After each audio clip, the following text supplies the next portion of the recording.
June 7th, 12 p.m. Could we, would you please stand and share with me in the pledge allegiance to the flag? I pledge allegiance to the flag of the United States of America and to the republic for which it stands, one nation, under God, indivisible, with liberty and justice for all. Thank you. We have roll call, Bev? Nelson? Yeah. Knapp? Yep. Rexmico? Yes. Goodchild? Yes. Wick? Yes. Motion to approve the agenda? Second. Motion made and second to approve the agenda. All those in favor say aye. Aye. Opposed? Motion carried. I'd like to welcome everyone in the chamber today to our meeting, and also people from the Mars Daily Sentinel.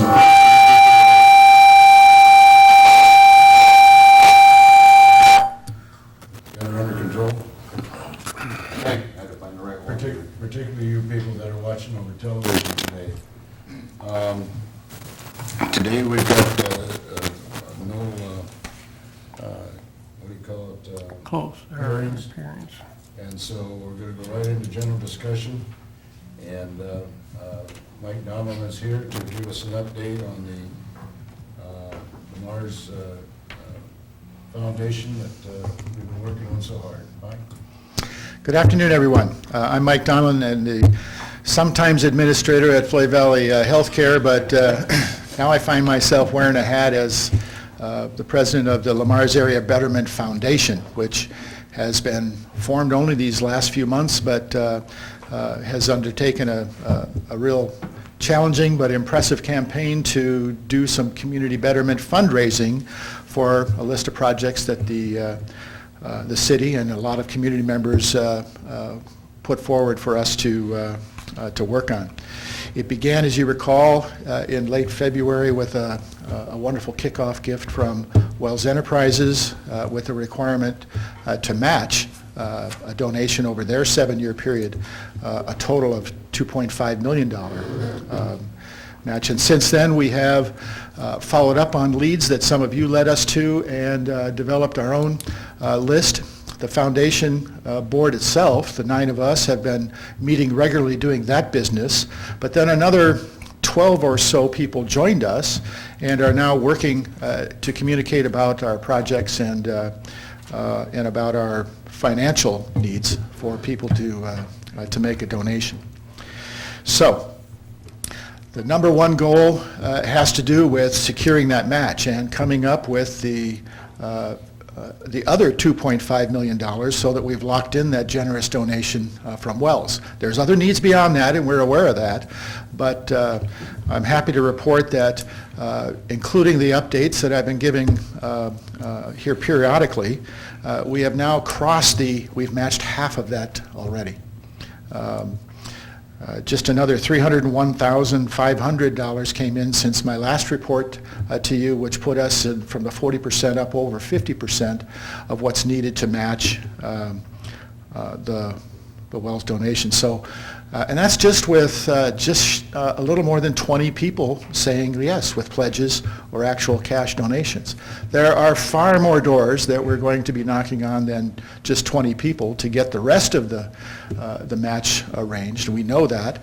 It's the way these campaigns go, but the positive momentum to already have half the job done in a matter of a couple of months, I think is impressive, and we're very pleased about that.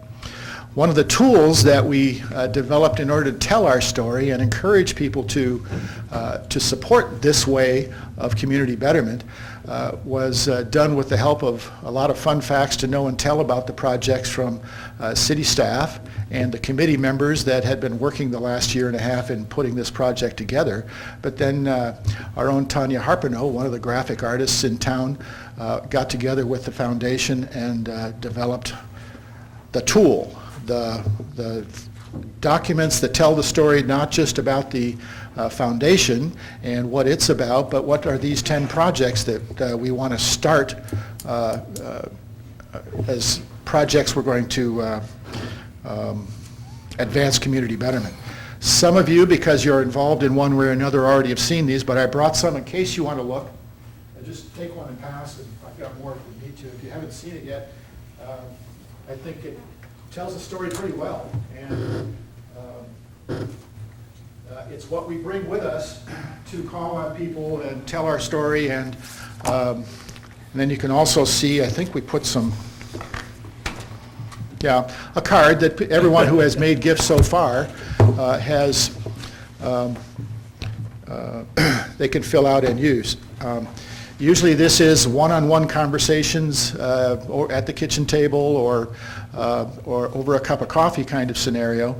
It isn't what we necessarily will take to a service club and just everybody pause now, pull out your pen and fill it out. If any of you want to fill it out right now on the spot though that we haven't come to, feel free, we'll get it on camera.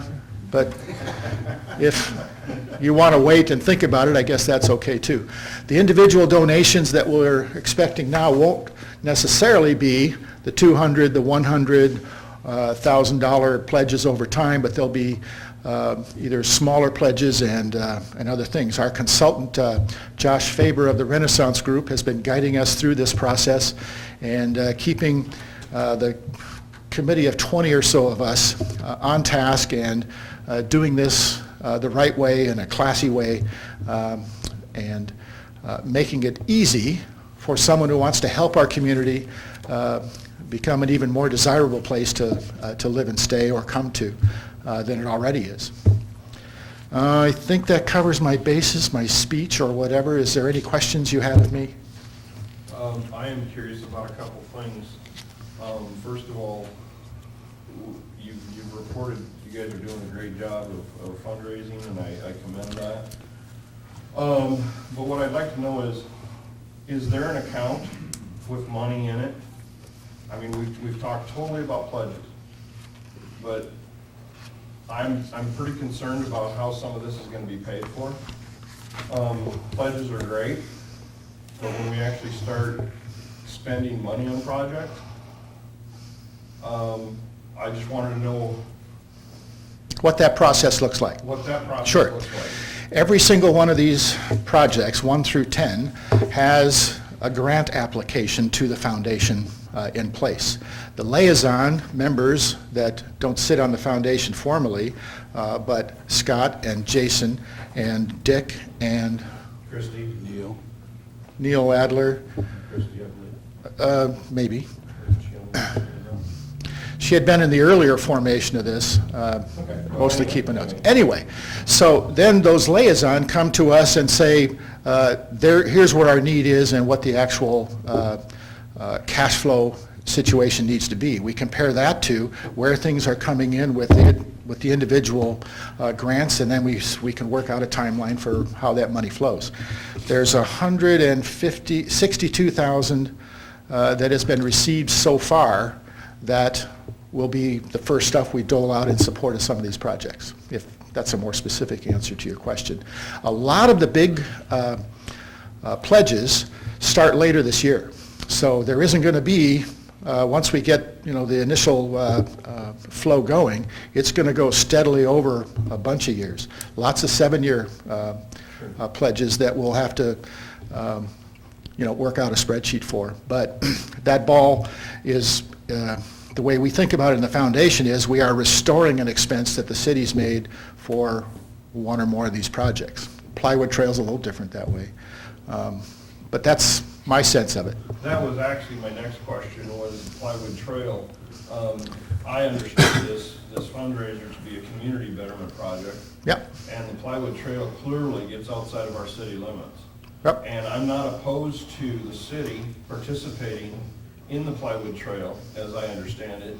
I'm not at all opposed, but I am opposed that the city would be, or the citizens of Lamar's, the footprint of Lamar's would be the banker for the Plywood Trail. I think that in this case, Merrill needs to step up, Hinton needs to step up, Sioux City needs to step up, and not just be laid on the back of Lamar's. I don't know what the city of Lamar's may choose to do as far as the Plywood Trail is concerned. I can tell you what the foundation is going to do because we're a separate entity than the city.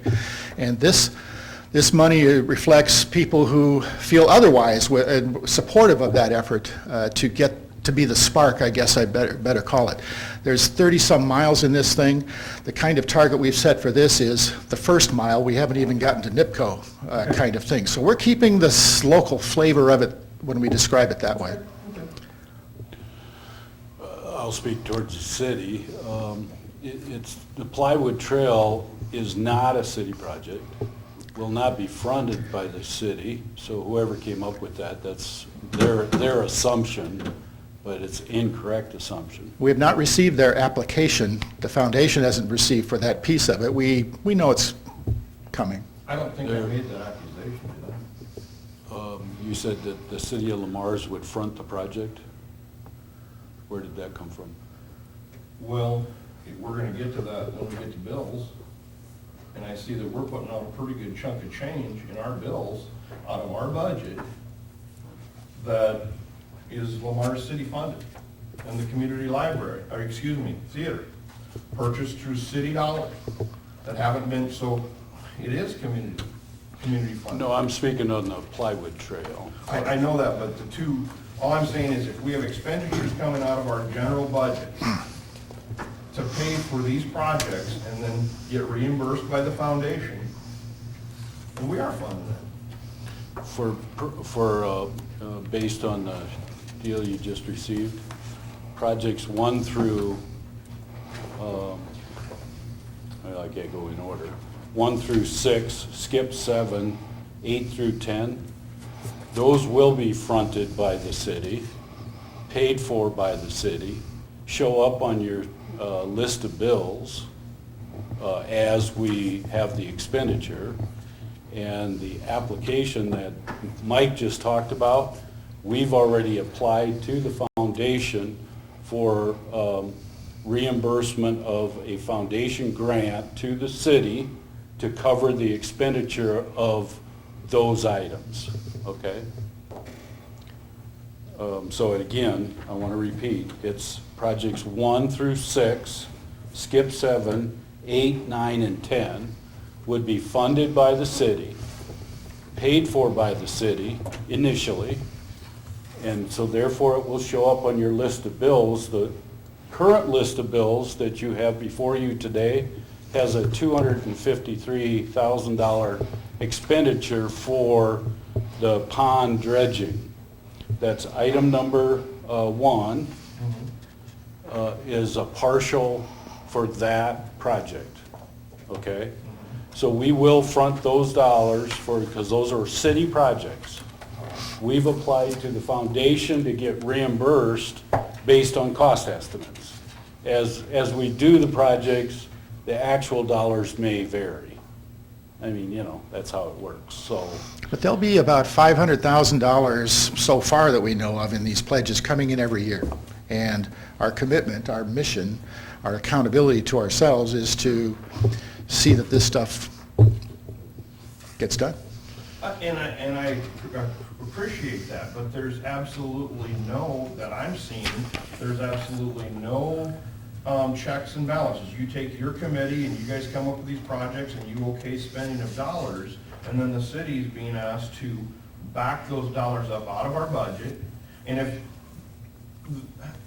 if pledges went awry and it didn't work out, the city's hung for those dollars. And that's what yes, and so that's what I'm against. I'm saying if you have 250 in your account, that's what we can spend. If you have 600,000 in your account, and I realize it's over 7 years, and that's how the pledges are, but I just don't want to see the city be in debt for $5.5 million, and the foundation ends up taking in $3.5 million. Because 3 years from now, that's going to play total crap with our budget. And our budget, am I right? It would totally destroy our budget. I think the choice on when to execute some of these projects downstream will mitigate some of that, I imagine. I mean, that's going to be what you guys work out. I'm not anti any of this, I'm just concerned, that's all. You're quoting the worst-case scenario, and as life would turn, the worst-case scenario could happen. So I'm not going to counter what you just said. You're quoting worst-case scenario. In 2002, we had no guarantees.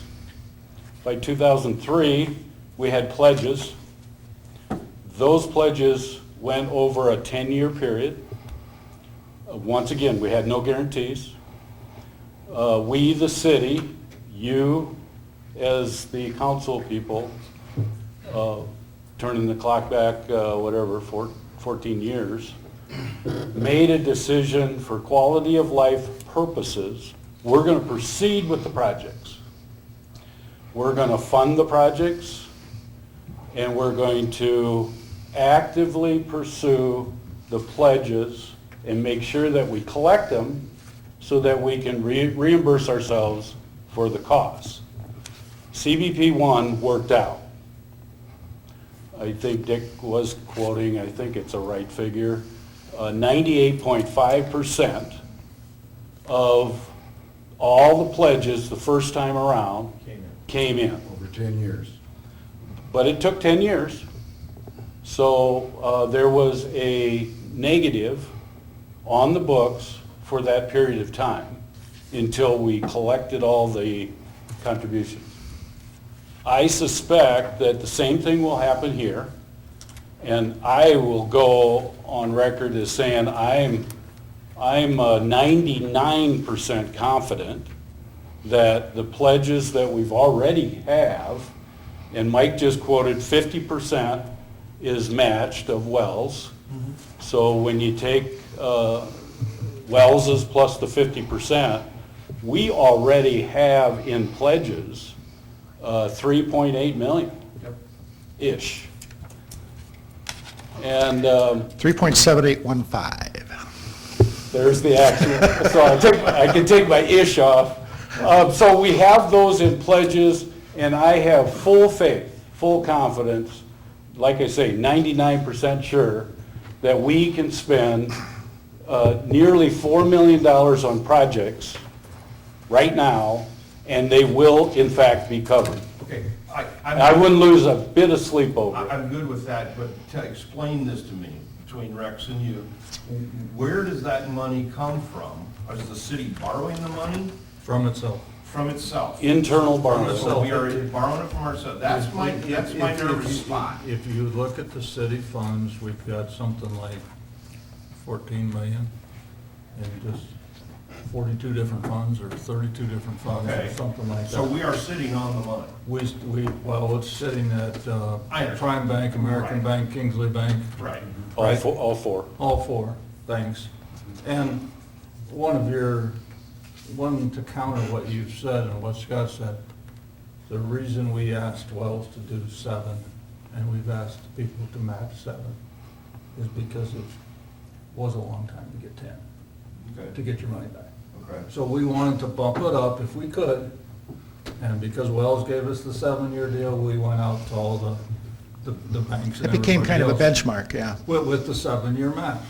And what's gonna happen is it's gonna take 3, maybe 3+ years to do these projects, probably 4, even though we'd like to have them all done in 3.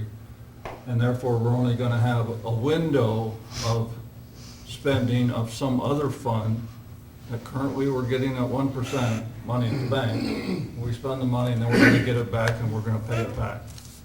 Now, that's, for lack of a better word, that's an internal credit card. We kept track of it, we ran it. Well, we used local office of sales tax, we used some other funds for monies, but we paid all those other funds their interest that they would have earned anywhere else.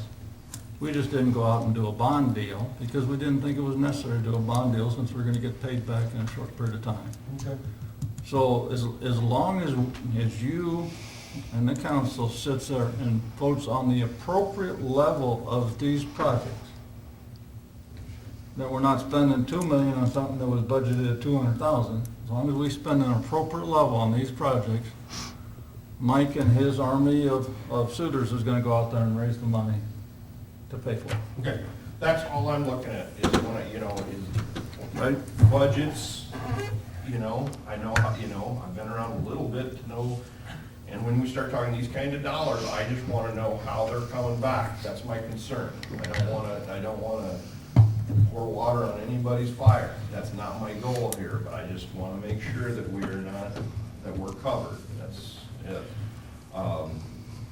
So So that's it. And then everybody like Mike says, everybody tends to like to give at the end of a year because it just mathematically works. Yeah. Tax is better that way. Does that answer your questions? Yeah, absolutely. So we're gonna get a bunch of money in December, but we're gonna have already spent it probably because we can't be doing dredging in December. You actually covered one of my items coming up that wasn't even addressed for you, so. The pleasure was all mine. I do want to address Project 7 is an outlier, only from the standpoint that it's a 16, 18-mile stretch from Lamar's to Sioux City. There is a separate and will be a standalone legally structured entity that oversees that.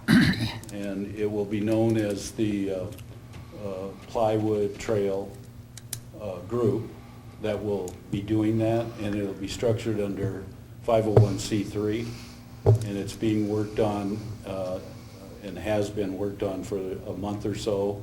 It'll continue to get worked on until it's been established legally and by IRS rules, by state rules.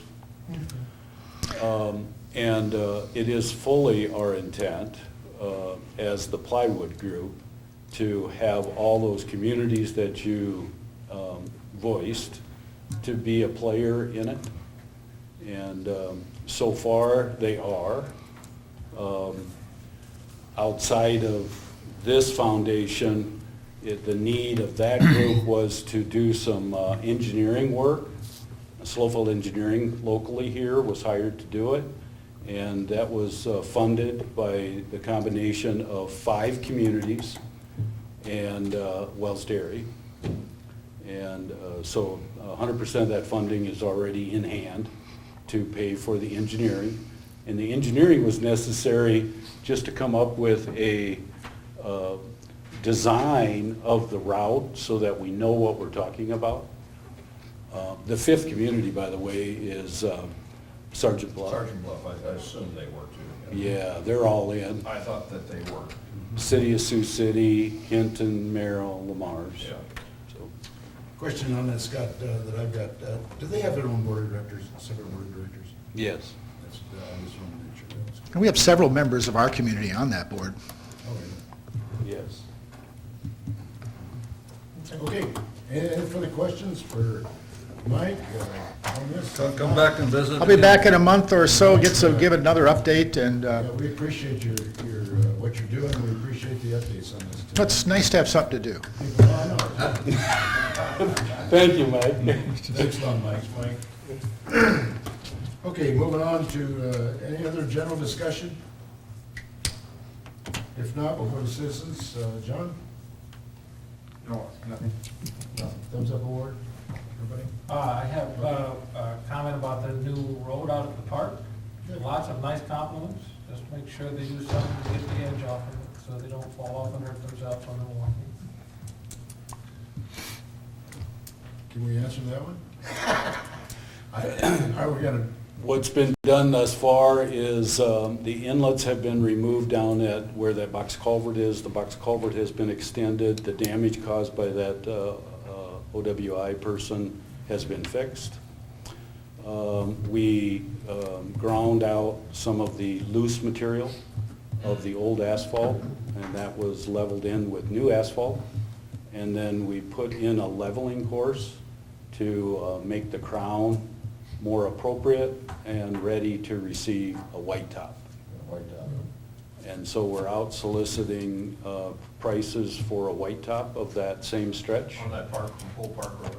It'll go from the pillars on the west, everything that's black right now, to the point where it turns to Portland cement would be white top, so the whole road would be a white top Can you road. put a curb on that? No curb. Okay, good to know. And then at that point, we will then address the grade difference, because right now it's 2 to 3 inches.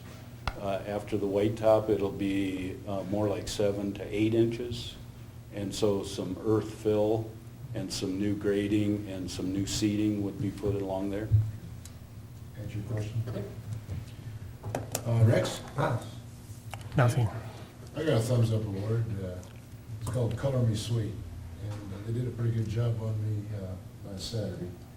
On the 5K run, a great fundraiser, great participation from a lot of our businesses, as far as vendors, and I think we checked with Mary, I think we had about 525 people participate in that. The thing I noticed that was so nice about that and so successful, it's a family-run orientation. It involves the family, and you can't believe the kids that were out there and having a great time, so thumbs up award to them. Consent items. You got all that green and pink out of your hair. I tell you what, I was about an hour and a half in that shot. All items listed on the consent agenda will be enacted by one motion. There'll be no separate discussion on these items unless a request is made prior to the time the council votes on the motion. Today, we've got 6 of them. Approval of the May 17th, 2016 regular meeting minutes, a list of the bills for period ending 5/31/16, new and renewal of liquor license and outdoor service, which is Mr. P's Tacos La Juanitas. Number 4 is Connections Area Agency on Aging Agreement. And number 5 is a contract with the Transportation Services with CERTS. Number 6 is Lamar's Main Street Program Resolution Support. Are there any, council want to pull any of these before we vote? Item 5, I'd like to talk to the certs, Oh, okay, item 5. and I'd like to talk about item 3, and probably pull 6 and vote on 6 separately. Okay. Okay, John? Regarding the certs, I talked earlier, Oh, there's a representative, Kurt, yeah. I'm sorry, I didn't Kurt see Miller, that. I'm the new director for I've had CERTS. some comments made to me regarding whether or not that service can be provided on Sunday to the churches, and some of the churches may be willing to pay support for it, and your concern was the lack of manpower to do something like that on a Sunday, but I think there's pretty good interest by the churches for the physically impaired people handicapped people to have some sort of a way to get to and from church. And we can talk about it again. The biggest restraint we have right now is drivers. We're just not able to recruit and retain drivers to the level that I'd like to see, which causes several other issues along the line. And that's across the whole system, not just here, but 5 counties here, plus Union County and South Dakota. So be willing to talk about it. If we got someone that would volunteer to drive on a Sunday, we might be able to work something out. I just have to make sure that everybody realizes it's public transit, so we got to follow the federal and state rules on that. And specifically, if they're ADA or elderly, low income, those groups we can serve without any problem at all. If it's other types of groups, then we have to be careful and follow, because we don't want to get in trouble for charter rules and things like that, competing with the private sector, so.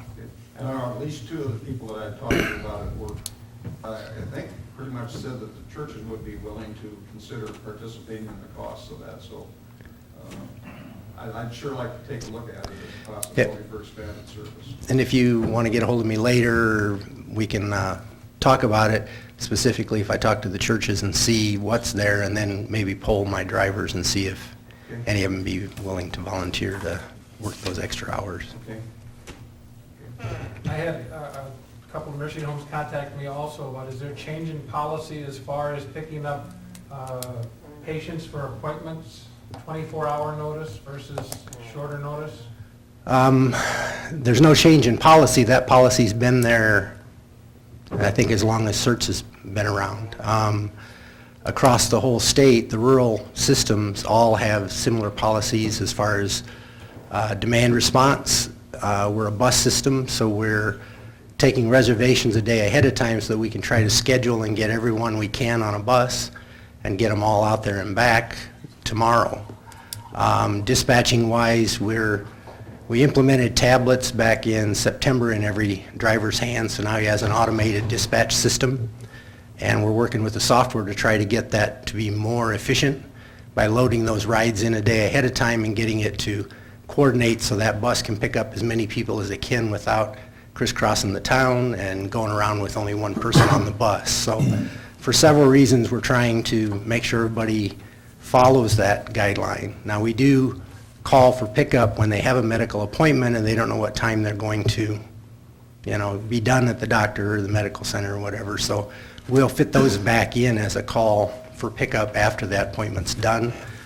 But if we get a call today to take someone from wherever to wherever, we just don't have the buses and drivers to be able to put those on the schedules without interrupting someone else getting to where they need to go. So we're not emergency medical, and we do get calls every once in a while. I've got a patient, they really need to get there. We're just not set up to do that. We're a public transit system. We're not a taxi, and we're not an ambulance. So I know some of those alternatives cost them more money, but we just can't really provide that level of service. So. My conversations with CERTS, Steve, where he mentioned that there's federal and state regulations they have to follow. They don't write all their own rules. There's things they have to follow. That 24-hour policy has always been in place. I was told it got a little lax at times, so they started doing it. Well, then they got used to it. But it's something they have to rein in now and go back to following the policy. Otherwise, they get in trouble. So. Kurt, is there a way that we could, as a city, coordinate special events with CERTS relative to hauling a busload of people around for, in one case it might be tourism, another case it might be another special event? There's some strict rules through the FTA on anything we do outside of our normal business for a group where it's paid for by someone else. They have specific charter rules that prevent us from competing with a private bus system. So we have to jump through a bunch of hoops to try to advertise any trip like that. And if anyone says they're willing to provide that from the private sector, we can't do it. Even with the city transit where I worked previously for a number of years in Sioux City, the rules are just set up so strict that you can't really go out and take a group of people and deliver them somewhere else, or take them on a tour of lights for Christmas, or take them, out for a tour of homes, let's say, or something like that. They're pretty specific, and I can talk to you about more in detail what those are, but we're really precluded from doing those types of things unless I can show everyone on that bus qualifies as ADA, elderly, or low income. Those are kind of the precursors. So most of the contracts, like yours, school systems, all of them have those preclusions in there that we don't do rides when someone else pays for it other than low income, elderly, and disabled. So those are kind of the boilerplate for every contract we do. So it gets to the point where we can't really do those types of rides. We have to jump through a bunch of hoops and register on a national registry. And there are companies in California that respond to everyone saying they're willing to do it even though they're not even close to being here. Since we don't have such services, that doesn't make sense. That's true, and we've argued that point a number of times and lost, and it's gone to the federal court system. It's the National Charter Association for the private buses, private charter companies, especially in big cities. There's a lot of dollars to be had, and they don't want federally subsidized buses competing with the private sector to haul those people. So that's why the laws are out there. And it's unfortunate because in rural communities, there's a need, and most of the rural systems could provide that type of service, but we just can't under the rules. So. Is there any exception to that provision? Not that I've seen. We've had discussions with Kansas City as the closest FTA office, and even in Sioux City, we've had complaints from other people outside the community that were private carriers. Even though they weren't here, they filed complaints with the FTA in Washington, D.C. specifically about some trips, and we had to go back and explain and try to prove that we weren't doing charter service. So it's a pretty contentious issue. Okay, anything else on the search? Okay, Clerk, you wanted 3 pulled? I just want a question on 3, outdoor service area. Can, once again, this isn't a party area for bands and stuff, when we ran into that, loud band issue a few years back. Is that what this is, or what is this exactly, Tim, or? You speaking of S&S? S&S and, no. No, I'm you're- speaking of, Mr. P. the tacos Pete's and Pizza. Pete's Pizza, what the outdoor services areas exactly are involved here. Mr. Pease is, or I guess it's Pease now, is been in operation for quite a while, but I don't know of any bands that are used in that No, area. what I'm asking is, because we had the issue with the band a few years back. Okay. Where there was noise issues. That's not what's being requested here, that's what I'm asking. No, And same with the taco place? right. Okay. I think the taco has What's that? I don't think the taco has outdoors. No, they don't have outdoor Oh, service. That's just. There was one recently with S&S. Okay, gotcha. Liquor license. Then 3 is totally fine. 6 I would like to pull. I got a couple of questions, I guess. We're being asked to approve this, but yet I haven't seen the 4-point approach. What is the 4-point approach? I really need, the reason I'm concerned about it, yeah, he's not here, Scott. Where's Neil? I don't think I can accurately quote the 4 points, but it's stuff like, one of the 4 is marketing, one of the 4 is design, one of the 4, I believe, is historic preservation.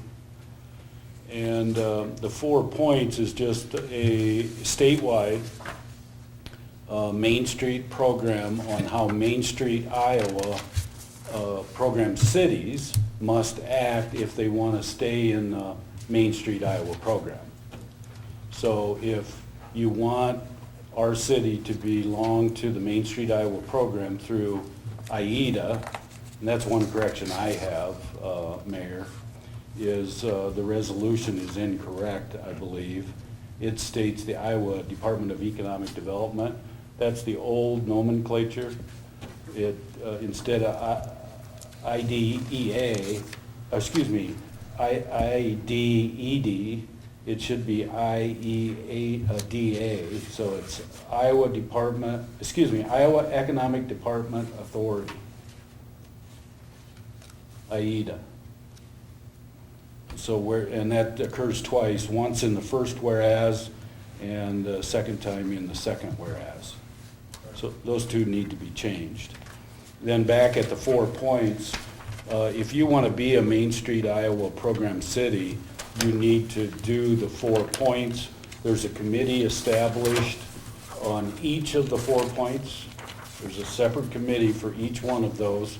They're orchestrated by Mary, because Mary is the Main Street manager, and so she attends all 4 committees. And they go through their respective obligation as it's called out by the state. And recently, we had Tim Reiners, the architect from the state, and that's one of the benefits through the Main Street, Iowa program, is that they offer an architect to come and look at your buildings and see what the possibilities are. So when he came, Jason, you helped me here, I think he looked at 7 different locations, one of which was our second level of our theater building. So I would recommend your support, Clark, because it has done nothing but really good things for our downtown. That's number 1. And it's now going on probably, once again, Jason or Bev, help me here, maybe 15 years worth of being a Main Street, Iowa program city. We would not have been even eligible or received the $500,000 that we spent on the 29 buildings. We wouldn't have been eligible or received that had we not been a Main Street, Iowa city. That was only offered statewide, it was offered statewide, but only to cities that were already Main Street, Iowa program cities. So, My only question then is this, and you might not be able to answer it, but does one of the 4 points restrict the sale of businesses or change, or restrict any changes that can be made within those districts by a potential buyer? So if I was to buy Joe's building and I wanted to make alterations that were non-conforming, does this restrict buyers from doing that? not to my knowledge. The only restriction was when we got the historical credits on certain buildings. If you get certain historical credits, then those historical credits stay with the building. On that building, right, but not all of But them. there's only like 2 or 3 buildings, I think, we've gotten historical credits over the 20 years. Okay. So those buildings couldn't be changed unless you paid back the historical credit. And there's an historic preservation district. Yeah, but even in that area, that doesn't mean that they couldn't change it. It means that if they got monies, they couldn't change it. I get you. Ye with the money can, The guy with the give- gold, the golden rule, or however it is. ye with the gold can set the rules. Okay, so there's the 3 or so that Rex is quoting with the credits. There are now 29 buildings that have a easement granted to the city Yeah. on the front of their building because of that program. Yeah. And they're gonna have to abide by that You bet, absolutely. I'm just until that talking- sunsets. I'm just talking if there's a neighbor, and I don't know of a single, but I'm just saying, if this building isn't in the program, they are free to sell and buy as they wish. I don't know of any rule that they can't sell, buy, transfer, and all those types of things. It's again, if you want money to assist with a project, Right, okay. then there will be stipulations. That was just my question on giving the blessing to a 4-point deal that But I'm even not on the seeing. 29, they're restricted on the face. The first 2 feet of the They're building. not restricted on the interior Right. walls. No, I get and that. Good point. That's a good carpet and flooring clarification. and stuff like It's that. the first 2 feet of the facade. Okay. Joe prepared that easement. And this can be turned back in the book. And Main Street also administers the alley art program and that type of thing, which is really turned out. And we have a very good working relationship with the National Historic Preservation people, the State Historic Preservation people, Clark. Before we do anything, you know, we usually contact them, and case in point was our shelter house out here that we're talking about remodeling. John and I took them out, and we gave them a tour, the board and everything, showed them, you know, absolutely what it was, so. Well, like I say, That's good. I'm hesitant because I didn't see the 4 points anywhere. That answers your question? It does answer my question. Motion to approve consent items 1 through 6 with the AIDA change made on number 6. Is there a second? Second. Motion made and second to approve the consent items 1 through 6 with the idea amendment. Could we have a roll call on this, ma'am? Rexlinko? Yes. Knapp? Yes. Clark? Yes. Childs? Nelson? Yes. Wick? Yes.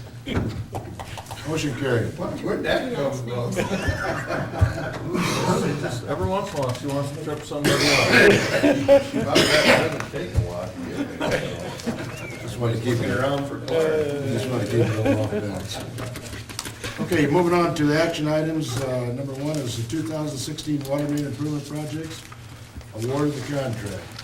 On May 17th, 2016 meeting, council awarded sections 2 and 4 of the 2016 water main improvement projects to Vanderpool Excavating LLC, and tabled sections 1, 3, and 5 for further evaluation and value engineering.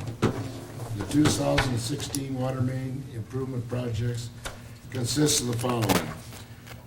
Water number 1 is the Highway 3 West, 9th Avenue West to 400 feet west of the Floyd River. Water number 2 was a Highway 3 West, 16th Avenue West to Highway 75 bypass. Water number 3 was a Hawkeye Avenue and Blue Diamond Drive. Water number 4 was a Hawkeye Avenue and 18th Street South. And water number 5 was Hawkeye Avenue, 8th and 6th Street Southwest. And these were all considered to be done in 2016. Staff recommendation will be available at the meeting. The financial impact of all 5 locations will be funded under the urban renewal TIF revenue in accordance with the council approval capital project list on December 1st of 2015.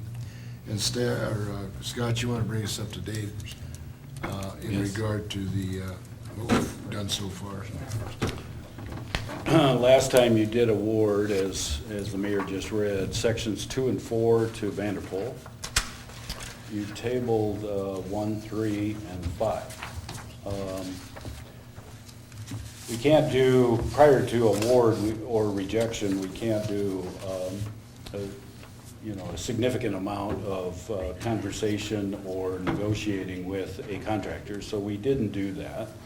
But we tried to, between Gail and myself, we tried to analyze sections 1, 3, and 5 to see if there might be something about those sections that created a higher than expected cost associated with them. And we're kind of coming to the conclusion that the world we know of underground contractors is extremely limited, extremely busy in all of northwest Iowa. That's hard for me to believe because I've been at it for 30-some years, and I don't think we've had a period of time where it's so booked, so where every contractor just has a lot on their plate. So that being said, the next step that Gail and I did is we did talk to contractors that we kind of expected to bid last time, or when we first bidded, and didn't, and just to get their input. And there's nothing inappropriate for us to do that, and so we did it. And I think there would be some wiggle room on the part of some contractors for us to carve out and do smaller projects as a standalone. And so that being said, section 5 is one of those, and I gotta correct a couple of things on the agenda. The 2016 water number 5 is not Hawkeye Avenue. It's in fact Lincoln Street Southeast.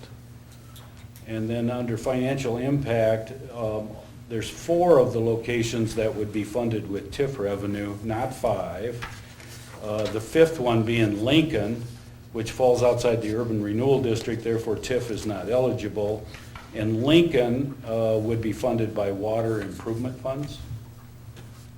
So with that correction, we're going to be making the recommendation to you today to formally reject sections 3 and 5 from the Vanderpool bid. Section 3 and 5, reject those with the knowledge that the city needs some additional time to fully negotiate smaller contracts for 3 and 5 with other contractors. And we have a pretty good indication that we can do so with certain contractor that I'm going to leave nameless for now until I can bring it back to you when it's the appropriate time to do so.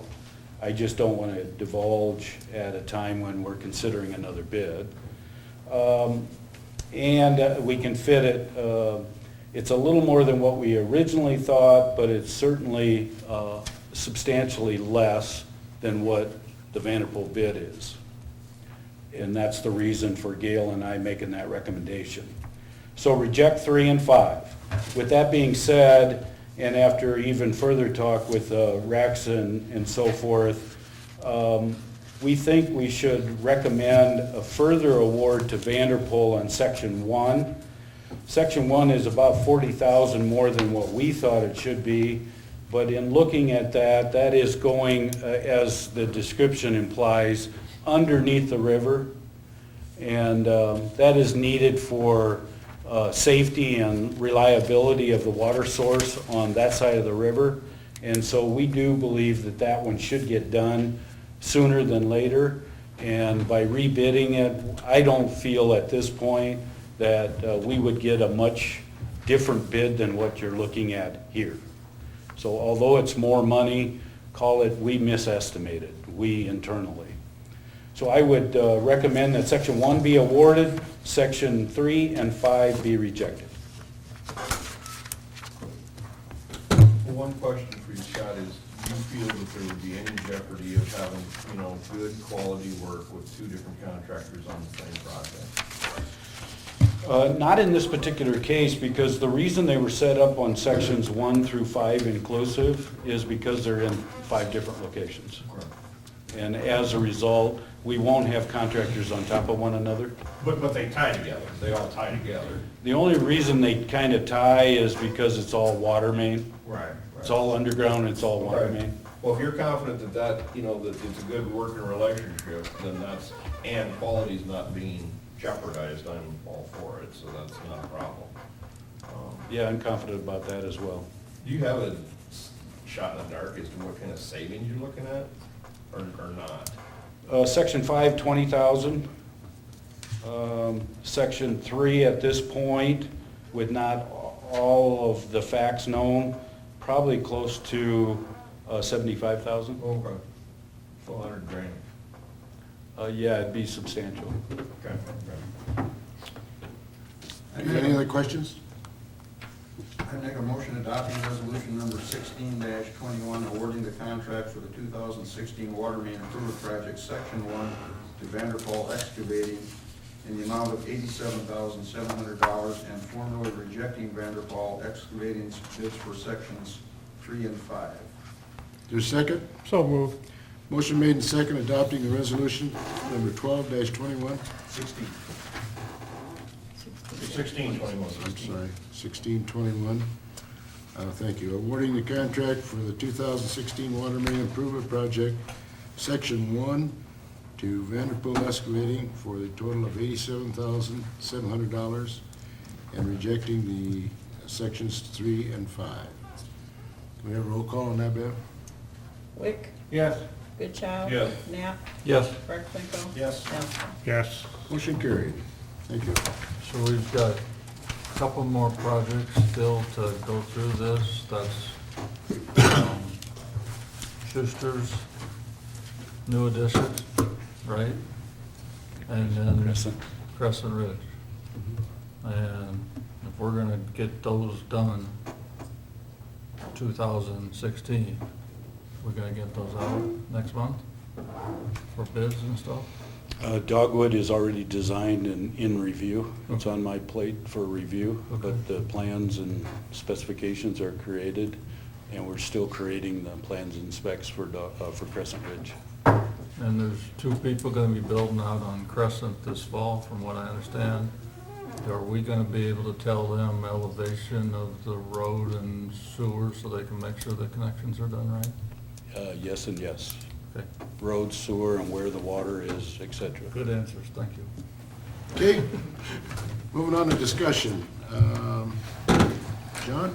Nothing. Clark? Yeah, never, couple of things. I've been asked by a lot of bikers, are the bike lanes scheduled to be painted? Yes. Okay, grading, I guess this is the big one on my list, there's some grading issues, tire issues in inlets. Is that being addressed? Sewer grades. Yes, it is. We've got a fairly large problem with our grates. Okay. Many of them are failing. They were built out of brick, in some cases block, but it was solid core block and not hollow core block, and they were falling apart. As you see on your list of bills, I think Walker fixed about 8 of them. We also have JMAC fixing several, Jason, I think. I didn't coordinate that, but on page 10 of the bills, they're listed right there.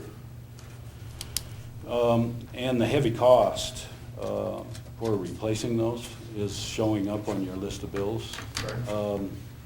So we can only do so many. If you have specific, I'm glad you brought it up.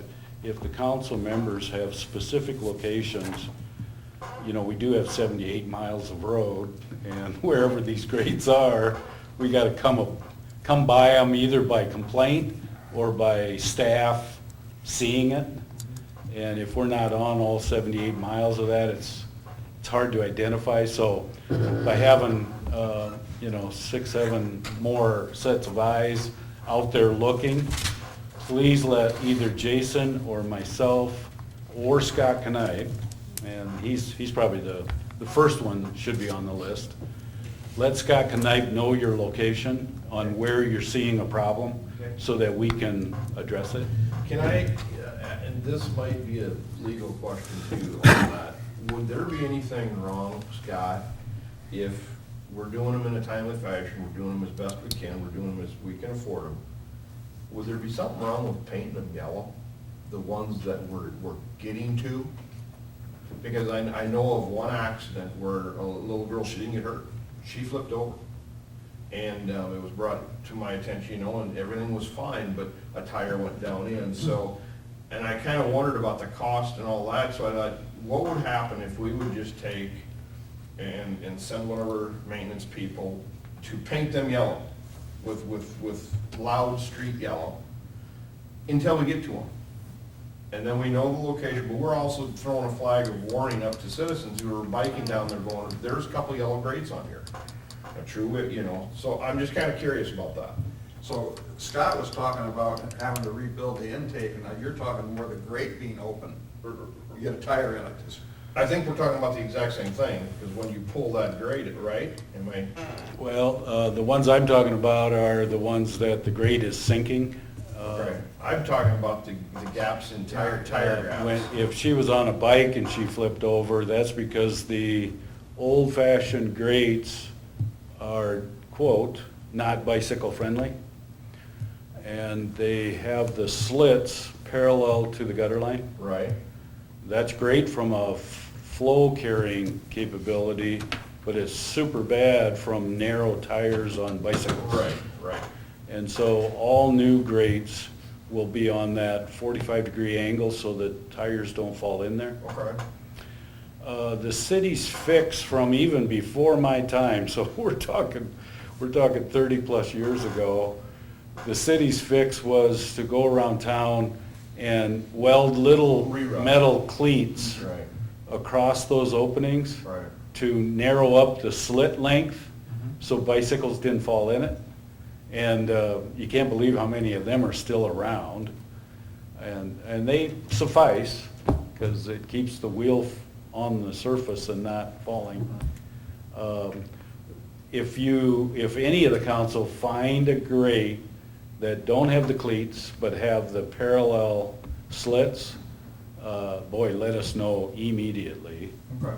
And we'll have to try to rectify that situation. Okay. We don't want anybody hurt. Absolutely. Yeah. And then my last one is Central and Plymouth Street. I'm gonna bang John's drum here a minute. Where is that? Where are we at on that? Where are we? I think Jason reported last time that we finally received, just prior to the last council meeting, we received DOT signed permit. That's still a state highway.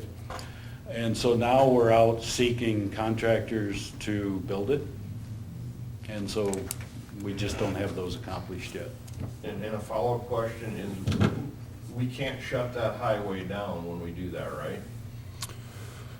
That was an option. Because I mean, when we originally did it 10 years ago, it was shut down and rerouted up first north, right? That was an option to shut it down and detour around it. But what was sent to the DOT was to keep it open as two-way traffic. Half open. It's going to narrow it down because we're taking away half of the highway. So, with signage, we'll add in a few extra signs because of that, as DOT requires. It was submitted and accepted as keeping it open. Is the quality, okay, I'm just once again worried about quality of doing the whole thing versus half and half, and making sure that we don't fight this thing 10 years from now. I think there should be a center line joint anyway. Okay, good enough. Yeah, I don't have an issue with that. Central Avenue would be closed. Highway 3 would be left open, two-way traffic, Right. half and half. Speed, I think Jason told me, DOT recommended to go down to 10. I had submitted 10. They said that was too much and it had to be 15. Oh, 15? You can only go, I thought the rule was you can only go 10 miles an hour slower than what was posted previously. So if it's 25 through there, we could only go down to 15. And I would, So by closing Central, it takes away the need for a center left-hand turning movement. And so those lanes aren't needed during the construction phase. And by taking those movements out, it'll be free flow. The traffic lights will be shut off. So it'll be free flow east and west. and we may have discussed this before too, but would you want to update the public? What do we plan to do? What are we going to do as far We're as? gonna, part of it still has brick pavers in it. All the brick pavers come out. The 4 strips going all the way across, transversely across Highway 3, there's 2 on the east side of the intersection and 2 on the west side. The asphalt comes out. New lines will be saw cut in order to straighten up the verticals at the saw cut mark. And then colored concrete will be placed in there instead of the brick pavers. So then it will be, although not a single pour, it'll be monolithic Portland cement concrete for the full depth of the slab. And we'll run rebar across from the old through the new? I know there's been concerns expressed, are we gonna experience the same thing again? Are we gonna have those pieces maybe change elevation compared to the street? Or are we gonna be able to maintain a smooth surface? Well, it should. It'll be no different than our white topping. So we can throw additional reinforcing in it. We were going to use fibers instead of reinforcing, so the fiberglass fibers. And then it will be tied to the slab on all 4 sides, if you will. Because I know, you've got snow plows through there and you got a lot of semi-traffic. Yeah. I think part of where we got into trouble was we had a variation, it was poured concrete versus the brick. Of course, the brick settled. I think we want to make sure whatever we do, we keep the colored concrete, if that's what we're putting in there, to maintain a level plane with the existing concrete. Okay? Anything else? That's it, thank you. Steve? Rex? Nope. Ken?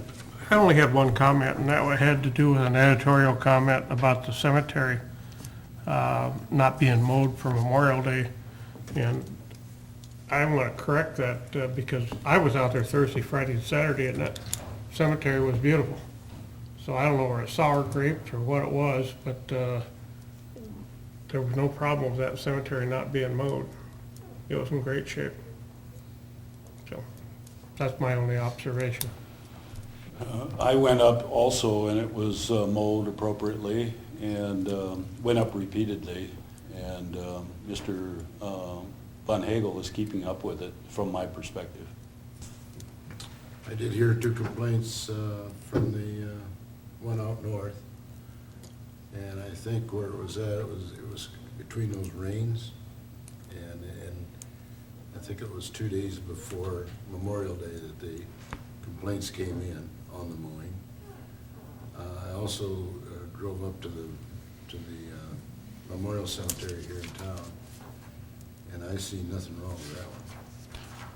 Yeah, maybe further clarification. I didn't drive out to Rest Haven. Yeah, Rest I'm Haven. talking about Memorial. Yeah, Rest Haven wasn't mowed on Friday. That was the last time I was out there, but I think, again, the rain was an issue. Well, I think it was, and then they went out and mowed it, and of course, the grass flew and the stones and stuff like this was You have to do like, complaints that I had. have to do like florists do and carry a broom with you. Yeah, yeah. And be sure and use it. Huh? Be sure and use it. Yeah. Okay, moving on, Scott, discussion? Yeah. Just real quick updates. The pond dredging is continuing, although they're broke down at this very moment. Apparently, they busted a shaft, so they're within 5 hours of going someplace to get a shaft and get it back running. Things are going pretty good there. We got a dozer out there from Kellen, and he's gonna push the excess material that was dredged over to the south to see, what kind of quantity we're ending up with. So things are going good there. Further progress has been made on the Plymouth Energy ethanol site, and there's more to be done there, but they're getting very, very close at this point. The rail retaining wall on the spur that goes into that ethanol transload got accomplished, and the adjacent property owner is happy. K&S struggled with the weather for probably better than a month and a half. Finally, it's paving and looking good now. First Avenue Southeast is completed, and the city crew is out there putting the final touches for some landscaping and rock on the top side of the retaining wall, so that should be done either today or tomorrow. 14th Avenue East is getting recompacted on the sides because they were soft because of the month and a half of rain. Vanderpool intends to get that paved this week. 14th Avenue is what's serving Rick Connect. 12th Street has been saw cut but not started. That's the remove and replace of the 2 blocks. Business Highway 75 water main is kind of self-evident. I'm sure you all driven that. They've got barricades. They're doing removals. Gail informs me that they're going to make the first connection down on 4th tomorrow. The Lamar's PD new site is still under design by CMBA.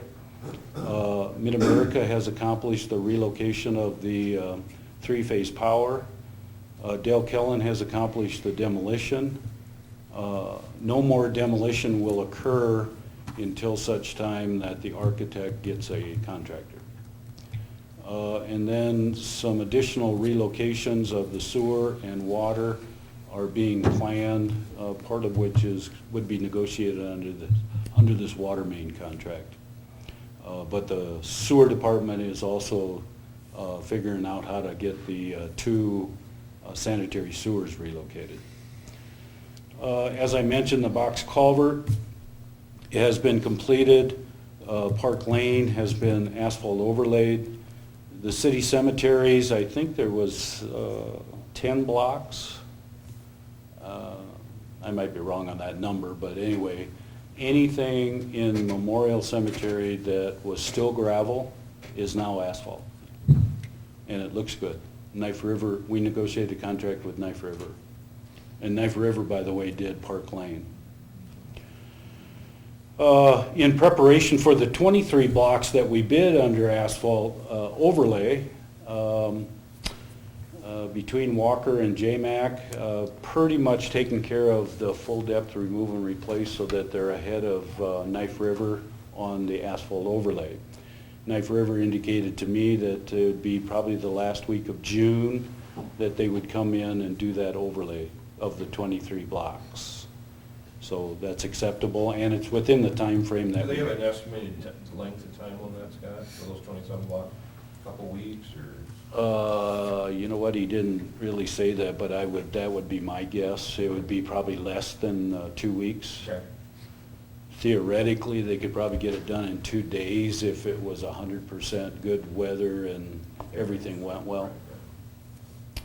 The airport remodeling is virtually done.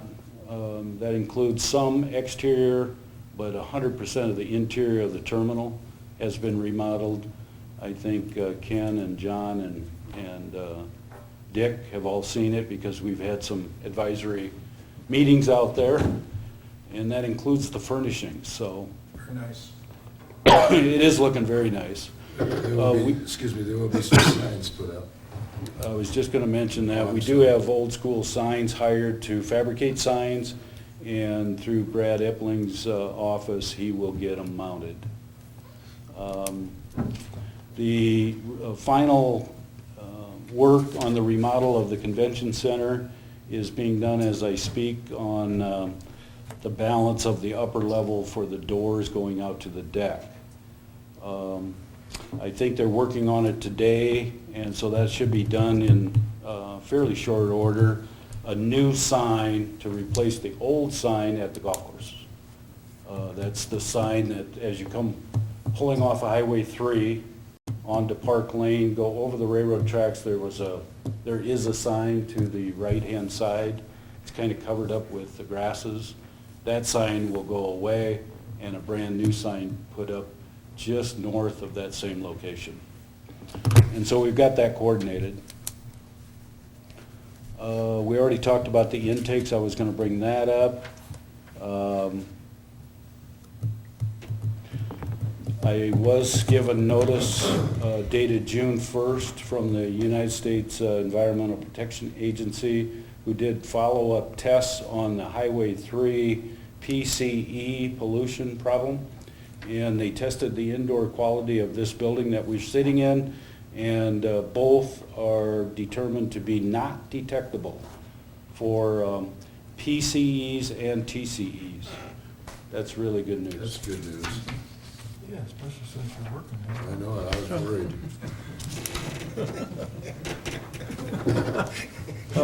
We did get a League of Iowa Cities clarification on the changes to the notice to bidders posting requirements under the new Iowa Code section under 26.3. And I quote, in a relevant, these are the 3 locations for a notice to bidders.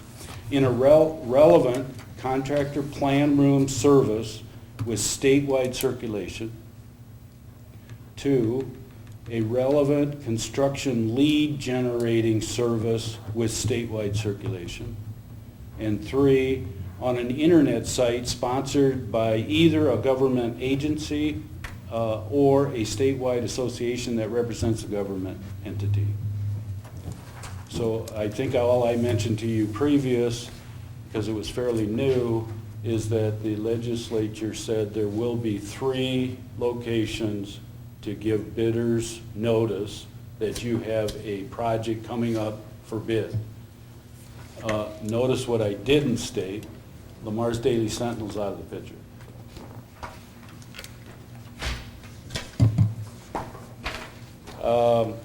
I do want to point out the 2 notes at the bottom. Tonight at 5:15 is the comp plan meeting at the clubhouse, golf.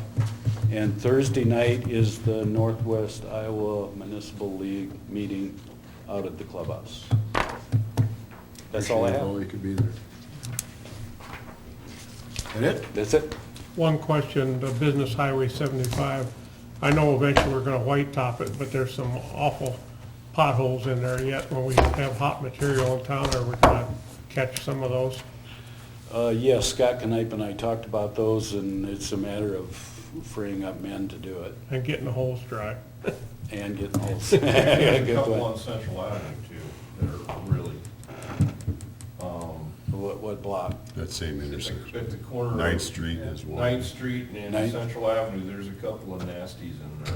Okay. But the curiosity on 12th Street, what's the time frame, and are we making sure we're working with Doug Carlson Funeral Home, and everything's good, gonna be good there?